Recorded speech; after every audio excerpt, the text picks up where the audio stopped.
In this video, I'm going to show you how to add a payment method to Epic Games step by step so you can quickly set up your account for purchases, game downloads, or in-game transactions without any confusion. If this tutorial helps you out, make sure to hit that like button and subscribe for more simple gaming guides just like this. Let's jump right in. First, open your browser and go to the Epic Games website.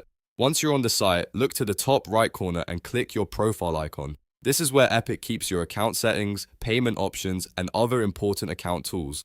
After that, from the menu that appears, select Account. This will take you to your main Epic Games account page, where you can manage everything linked to your profile. On the account page, find the Payment Settings section. This is the area where Epic lets you store and manage your payment information securely. Next, look for the option that says Add Payment Method and click on it.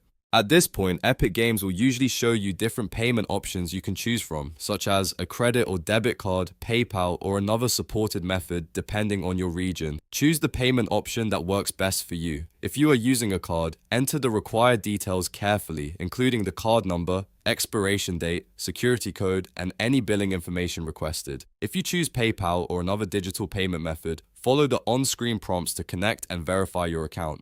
Take your time and double check everything before moving forward, because even a small typo can cause the payment method to fail. Once all the information is filled out correctly, click Save. After that, your payment method should be added to your Epic Games account and ready to use. You can now make purchases faster the next time you buy a game, add content, or complete an in-game transaction. If you ever need to update it later, just come back to the same payment section and edit or replace the saved method, and that's it. You've now learned how to add a payment method to Epic Games in just a few easy steps. If this video helped, don't forget to like, subscribe, and turn on notifications so you don't miss the next tutorial.